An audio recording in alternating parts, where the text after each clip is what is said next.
Shalom Bapak Ibu, saudaraku yang terkasih di dalam Tuhan. Kejadian 1 ayat 1, demikian firman Tuhan. Pada mulanya Allah menciptakan langit dan bumi. Bapak Ibu, masa awal tentang penciptaan adalah masa yang bisa dibilang paling indah.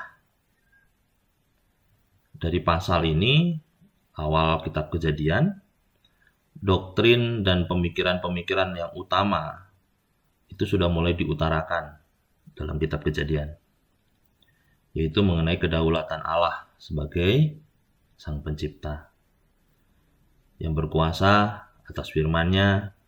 Bahkan Allah sendiri memiliki keagungan asli tentang manusia. Bahkan Dia juga bisa sebagai manusia. Sempurna, Bapak Ibu. Sempurna dalam ciptaannya, menciptakan laki-laki dan perempuan, bahkan dengan kelengkapannya. Laki-laki dan perempuan diciptakannya menurut gambarnya, yaitu serupa dengan Allah.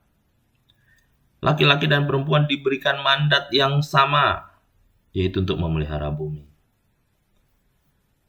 Laki-laki dan perempuan juga memiliki kesetaraan, bahkan memiliki kebaikan yang Tuhan beri sebagai ciptaan. Dan lagi, laki-laki dan perempuan juga memiliki nilai yang sama, baik dalam hal kerja dan waktu. Hal ini sudah diungkapkan, dan semua kebenaran tentang hal ini sudah ada di awal kitab Kejadian. Kebenaran ini menjadi pokok akan fondasi. Batu-batu fondasi yang dibangun sebagai struktur Alkitab yang kokoh. 3 kata pertama dalam Alkitab, pada mulanya Allah, itu wajib kita lihat secara keseluruhan sebagai pengantar. Yang dikatakan seperti ini, bahwa apapun dan siapapun tidak akan ada yang bisa mendahului Dia, Allah. Sebab Allah selalu sudah ada pada mulanya. Dalam setiap tindakan, inisiatifnya ada pada Allah. Jadi, kita tidak bisa melihat bahwa ada yang lebih dari Allah. Bahkan mungkin ada sosok lain selain Allah.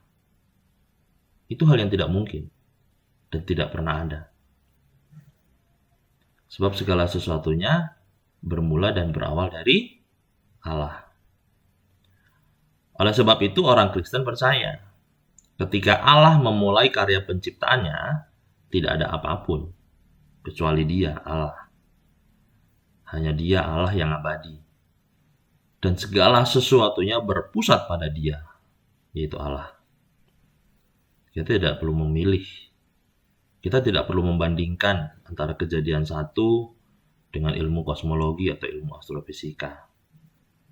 Sebab dalam Kejadian 1 itu sudah terukir jelas bagaimana Allah menciptakan langit dan bumi.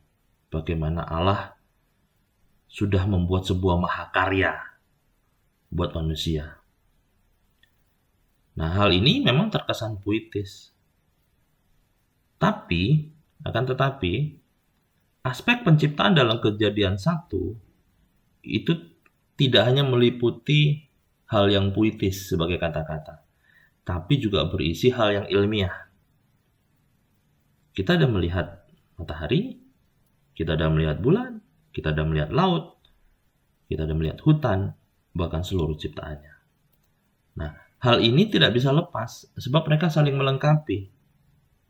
Dan itulah kebenarannya. Dalam pengakuan iman rasuli yang dituliskan atau yang kita akui atau yang kita perkatakan dengan Allah Bapa yang Maha Kuasa, hal itu juga menandakan bahwa Allah tidak pernah lepas akan pemeliharaannya atas ciptaannya. Tuhan selalu memelihara kita, menjagai kita, bahkan memperlengkapi kita. Allah mempertahankan kita sebagai ciptaan. Bagaimana dengan mempertahankan? Allah juga menghidupi kita. Allah imanen dalam dunia miliknya. Allah juga omnipresent. Allah selalu setia, menopang, menghidupi, bahkan mengatur segala sesuatunya buat kita. Bahkan napas kehidupan semua makhluk hidup pun ada di dalam tangan Tuhan. Allah membuat matahari bersinar tepat pada waktunya dan memberi hujan juga tepat pada waktunya. Allah memberi makan burung. Bahkan Allah juga yang merendah hutan. Hal ini memang kebenarannya, Bapak Ibu. Dan inilah titik ukur gereja. Menjadi titik ukur gereja dalam mengajarkan doa, ataupun kebaktian, ataupun ucapan syukur. Nah, hikmat orang Kristen dalam hal mengucap syukur itu berlandaskan dari kebenaran-kebenaran akan hal ini.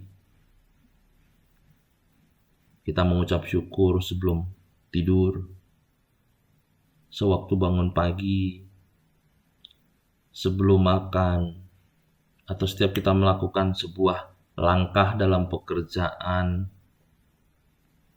Ucapan syukur ini yang memiliki landasan penting yang perlu kita pahami bahwa kita manusia punya ketergantungan kepada Allah. Kita manusia secara teratur terikat dengan Allah. Nah, oleh sebab itulah ucapan syukur kita naikkan, puji-pujian kita naikkan. Sebab keberadaan Allah itu bukan omong kosong. Keberadaan Allah itu juga sebagai pemelihara akan kehidupan kita manusia. Oleh sebab itulah dia disebut Allah kita. Tuhan Yesus memberkati.